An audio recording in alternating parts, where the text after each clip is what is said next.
Very good afternoon. Welcome to life line. నా పేరు సంధ్య. ఇవాల్టి లైఫ్ లైన్ లో పైల్స్, ఫిషర్స్, ఫిస్టులా ఈ సమస్యలకు కారణాలు, పరిష్కారాలు వివరించడానికి హోమియో కేర్ ఇంటర్నేషనల్ నుంచి డాక్టర్ కవిత టీవీ నైన్ స్టూడియోలో ఉన్నారు. ఈ అంశానికి సంబంధించి మీకు ఎటువంటి డౌట్స్ ఉన్నా కూడా టీవీ నైన్ స్క్రీన్ పైన కనిపిస్తున్న నెంబర్లకి కాల్ చేసి నేరుగా డాక్టర్ గారితో మాట్లాడొచ్చు. హలో కవిత గారు. హలో. పైల్స్, ఫిషర్స్, ఫిస్టులా, ముందుగా పైల్స్ గురించి మనం మాట్లాడుకుందాం. చాలా వరకు చాలా లైటర్ వేలో మాట్లాడుతూ ఉంటారు పైల్స్ అంటే. అసలు పైల్స్ అంటే ఏంటి, మనిషిని ఏ రకంగా బాధిస్తాయి? ఓకే, యాక్చువల్గా పైల్స్, ఫిజర్, ఫిస్టులా మూడికి రీజన్స్ మనం తీసుకుంటే కాన్స్టిపేషన్, మలబద్ధకం కిందకి ఉంటుంది. సో గ్యాస్ట్రిక్ ట్రబుల్ ఉండడం ఇనిషియల్గా స్టార్ట్ అయ్యే ఛాన్సెస్ ఉంటాయి. So any gastric complaint in general కామన్గా మనకు ఫ్యాక్టర్స్ రావడానికి తీసుకుంటే కనుక టైం ఫుడ్ తీసుకోకపోవడం, స్ట్రెస్ లెవెల్స్ ఉన్న వాళ్ళకి కానీ, గ్యాసెస్ ఫార్మేషన్ ఎక్కువ అవ్వడం కానీ, ఎసిడిటీ ప్రాబ్లమ్స్ ఇనిషియల్గా చాలామంది నెగ్లెక్ట్ చేస్తూ ఉంటారు. తిన్న ఆహారం ఫుడ్ రూపంలో మారకుండా గ్యాసెస్ ఫార్మేషన్ అయ్యి నెక్స్ట్ మలబద్ధకంకి దారితీసే అవకాశాలు ఎక్కువ ఉంటాయి. బ్లోటింగ్, అబ్డామిన్ రావడం అది. సో ఇలాంటి కండిషన్స్ ఎక్కువ మనకి లివర్ ప్రాబ్లం ఉన్న వాళ్ళ కానీ, మెటబాలిజంలో మెటబాలిజం ఉండే హైపోథర్ లాంటి కేసెస్ వల్ల కావచ్చు, ఐబిఎస్ లాంటి ప్రాబ్లం ఉన్న వల్ల కానీ, చాలామందికి స్మోకింగ్, డ్రింకింగ్ అలవాట్లు ఉంటాయి, తినగానే తాగడం అనేది. సో అలాంటి కండిషన్స్ ఉన్న వాళ్ళకి ఎక్కువ అయ్యే ఛాన్సెస్ ఉంటాయి. స్ట్రెస్ లెవెల్స్ ఎక్కువ ఉండే వాళ్ళకి వస్తాయి. వాళ్ళకి ఈ మూడిట్లో ఎలాంటి సమస్య అయినా రావచ్చు. సో దానివల్ల పైల్స్కి ఏ విధంగా అంటే, సో కాన్స్టిపేషన్ వల్ల చాలామంది ఇప్పుడు సెడెంటరీ యాక్టివిటీ వల్ల కూడా కంజెషన్ ఉండే అవకాశాలు ఎక్కువగా ఉంటూ ఉంటాయి. ఫీమేల్స్లో పోస్ట్ డెలివరీస్ తర్వాత ఎక్కువగా ఉండే అవకాశాలు, పెల్విక్ కంజెషన్ ఎక్కువైపోయి రెక్టమ్ వీన్స్ బల్జింగ్ అయిపోయే అవకాశాలు ఎక్కువ ఉంటూ ఉంటాయి. సో కాన్స్టిపేషన్ వల్ల రెక్టమ్ వీన్స్ బల్జ్ అయిపోవడం వల్ల ఏంటి అంటే వీనస్ ఎంగార్జ్మెంట్ అయ్యే అవకాశాలు ఉంటూ ఉంటాయి. ఇది మనకు 3 గ్రేడ్స్గా కనపడే అవకాశాలు ఉంటాయి. సో ఫస్ట్ గ్రేడ్ కనుక తీసుకుంటే మనకు ఓన్లీ బల్జింగ్ ఇంటర్నల్ ఉంటుంది కాబట్టి bleeding per rectum without any pain లేకుండా మోషనల్ కానీ సివియర్గా ఫుల్ ఎజెక్ట్ బ్లడ్ పడే అవకాశాలు ఎక్కువగా ఉంటుంటుంది. పెయిన్ ఉండదు ఆ కండిషన్లో. చాలామంది భయపడిపోతూ ఉంటారు. సో అప్పుడు కూడా వాళ్ళు చాలామంది నెగ్లెక్ట్ చేసి మొహమాటం కొత్త, భయం కొత్త డాక్టర్ని కన్సల్ట్ అవ్వరు. సో సెకండ్ స్టేజ్ కనుక తీసుకుంటే వాపొచ్చిన పైల్స్ అనేవి ఏంటంటే బయటకు మోషన్తో పాటు రావడం, లోపలికి వెళ్ళే అవకాశాలు ఎక్కువగా ఉంటూ ఉంటాయి. సో దానివల్ల పెయిన్ అంటే నర్వ్ ఇన్వాల్వ్మెంట్ స్టార్ట్ అవుతుంది కాబట్టి on and of pain and on and of bleeding అయ్యే అవకాశాలు ఉంటూ ఉంటాయి. సో థర్డ్ గ్రేడ్ కనుక తీసుకుంటే పైల్స్ బయటకు వచ్చే ఛాన్సెస్ ఉంటాయి. 3 కానీ 4 కానీ 5 కానీ మల్టిపుల్ ఉండే అవకాశం, జస్ట్ లైక్ గ్రేప్ బంచెస్ లాగా. సో ఈ టైంలో ఎక్కువ వాళ్ళకి బ్లీడింగ్ కంటే ఎక్కువ పెయిన్ఫుల్ కండిషన్స్ ఎక్కువ ఉండే ఛాన్సెస్ ఉంటాయి. సో మనకి ఇది పైల్స్ అధిక రక్తపోటు ఉన్న వాళ్ళు కూడా వచ్చే అవకాశం ఉంది. అన్కంట్రోల్ బీపీ ఉన్న వాళ్ళు కూడా ఎక్కువ మనం గమనించే అవకాశాలు ఉంటాయండి. కాలర్ ఉన్నారు, భాను ఫ్రమ్ రావులపాలెం. భాను గారు చెప్పండి మీ సమస్య. హలో. నమస్తే అండి. నమస్తే అమ్మ, చెప్పండి. రావులపాలెం నుంచి మాట్లాడుతున్నాండి. చెప్పండి మీ సమస్య ఏంటి? మా బాబుకి 15వ సంవత్సరం అండి. మా బాబుకి అండి. ఓకే. వారు ఒక 20 రోజుల నుంచి అదే బాత్రూమ్ వెళ్ళే దగ్గర అడ్డుపడుతుంది అంటున్నాడండి. ఓకే. మోషన్స్ ఏమో సరిగ్గా రావట్లేదు మమ్మీ, అడ్డుపడిపోయినట్టుంది అంటున్నాడండి.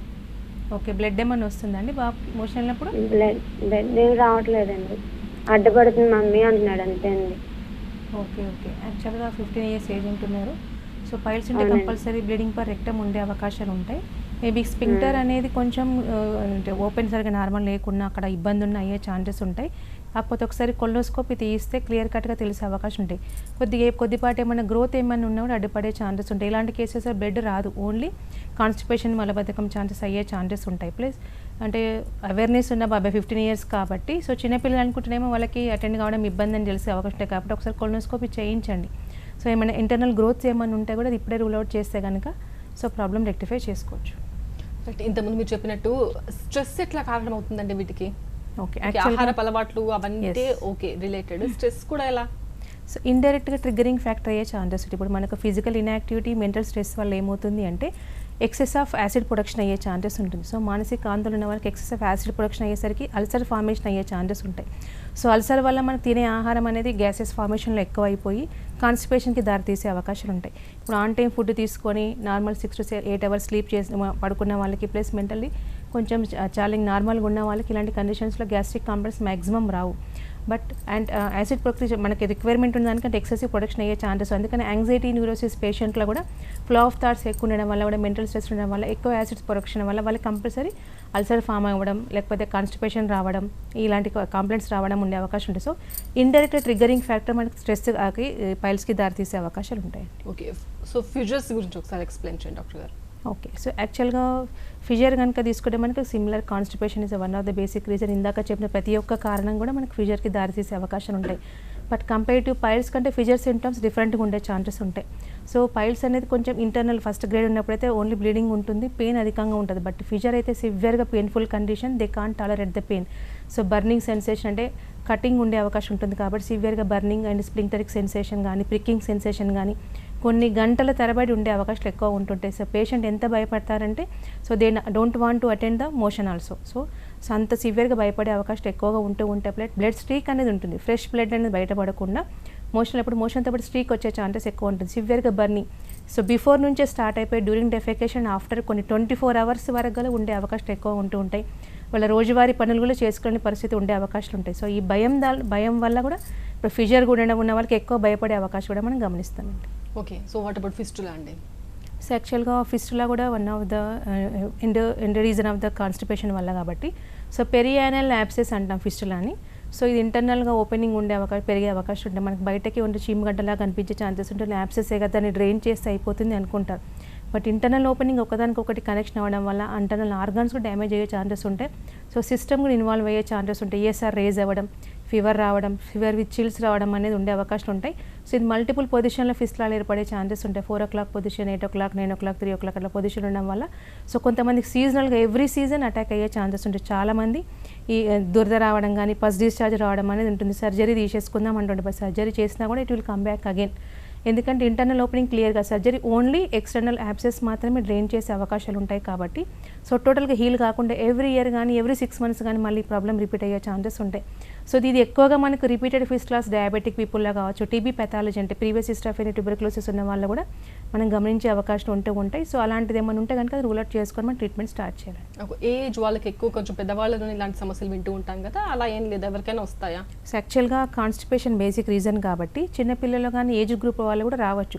సో చిన్నపిల్ల వాటర్ ఇంటేక్ తక్కువ ఉండడం వల్ల కానీ కొంతమందికి ఎలర్జీస్ కండిషన్ ఉన్న వాళ్ళు కూడా రావచ్చు. కాకపోతే ఎక్కువగా మిడిల్ ఏజ్ గ్రూప్లో మనకు ప్రోన్, ఎందుకంటే ఐబిఎస్ కానీ థైరాయిడ్ లాంటి సమస్య కానీ డయాబెటిక్ కానీ అదర్ మెటబాలిక్ డిజార్డర్స్ మనం ఎక్కువగా మిడిల్ ఏజ్ గ్రూప్ వాళ్ళే చూస్తాం. కంపేర్ టు పిల్లల కంటే మిడిల్ ఏజ్ వాళ్ళు స్ట్రెస్ లెవెల్స్ ఎక్కువగా ఉంటాయి.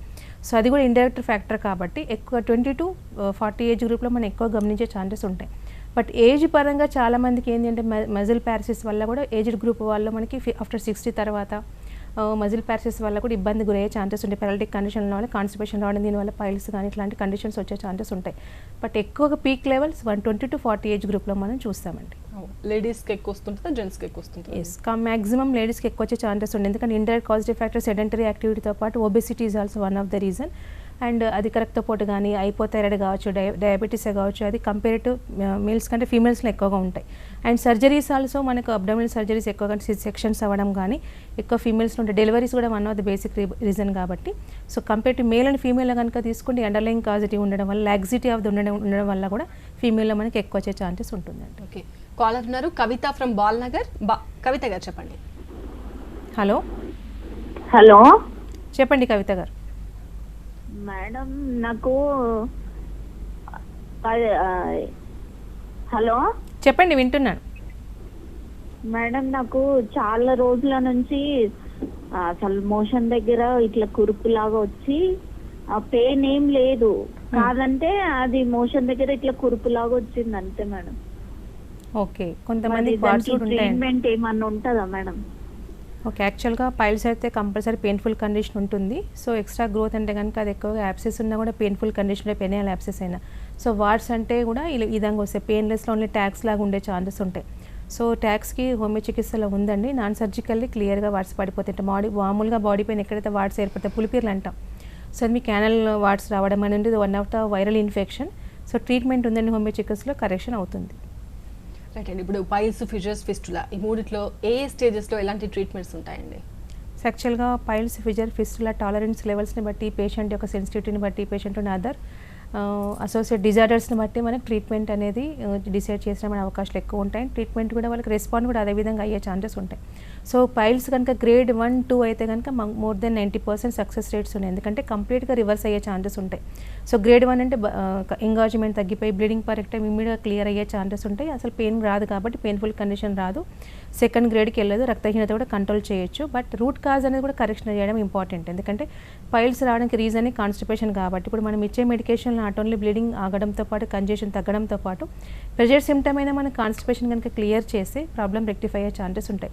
సో హోమియో చికిత్స ముఖ్యంగా మూల కారణం మీద పనిచేస్తుంది కాబట్టి ఆ విధంగా మ్యాక్సిమం బెనిఫిట్ పొందే ఛాన్సెస్ ఉంటే మళ్ళీ ప్రాబ్లం రిపీటేషన్ కాకుండా ఉంటుంది. ఇన్ కేస్ ఆఫ్ థర్డ్ గ్రేడ్లో ఏంటి అంటే సో అది మనకు వాటర్ రూపంలో మిగిలిపోయే ఛాన్సెస్ ఉంటాయి. స్కిన్ ట్యాగ్, ఎందుకంటే ఒకసారి స్కిన్ ట్యాగ్ అయిన తర్వాత మల్టిపుల్ ఉంటాయి కాబట్టి సో అక్కడ వీనస్ ఎంగార్జ్మెంట్ అయితే మనకి ఇంటర్నల్గా వెళ్ళిపోయే ఛాన్సెస్ ఉంటుంది. పెయిన్ ఉండదు, బ్లీడింగ్ ఉండదు, బట్ ట్యాగ్ రూపంలో మిగిలిపోయే ఛాన్స్ ఉంటే మళ్ళీ ప్రాబ్లం రిపిటేషన్ ఉండదు.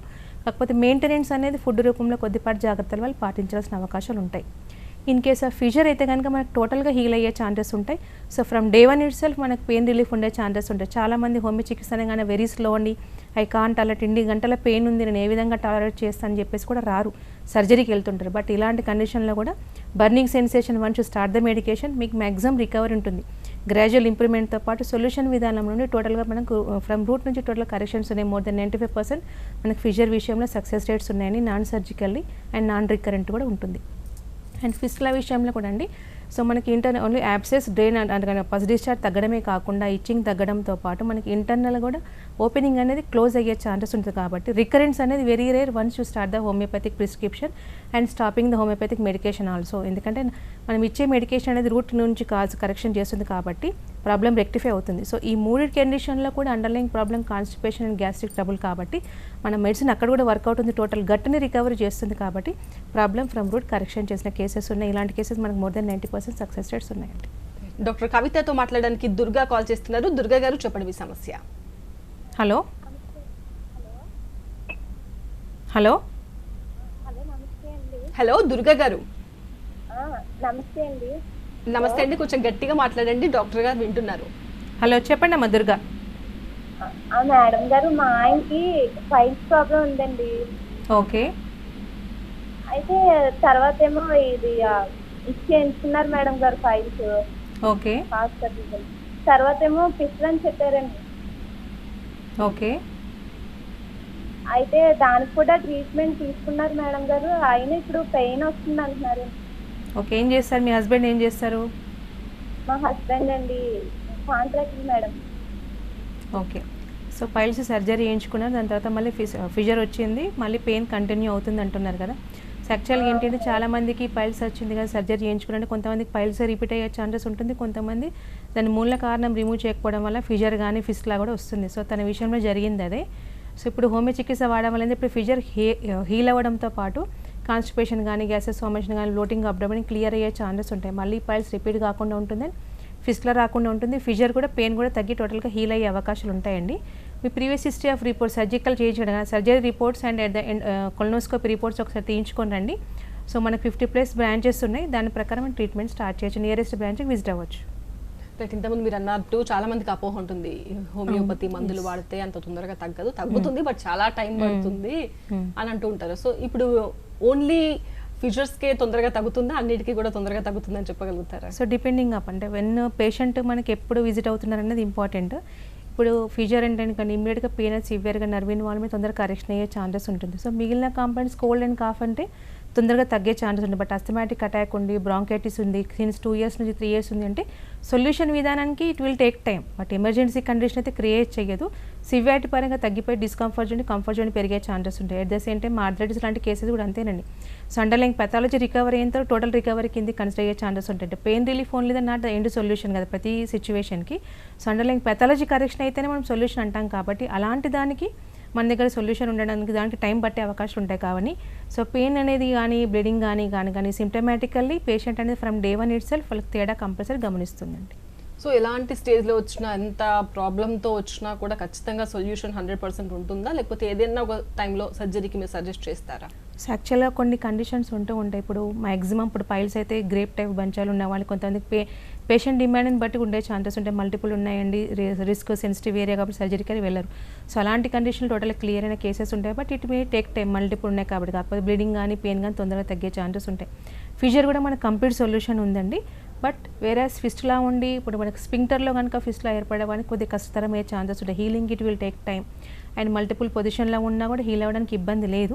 కాకపోతే వాళ్ళు చాలా జాగ్రత్త పడాలి. ఇప్పుడు టీబీ పెథాలజీ ఉందనుకోండి, we need to take a allopathic prescription support. ఇంకా ట్యూబర్క్యులోసిస్ లాంటి కేసెస్ ఉన్నది నార్మల్గా కావాలి కాబట్టి అది ప్రిస్క్రిప్షన్ తీసుకోవాల్సిందే, వాడాల్సిందే.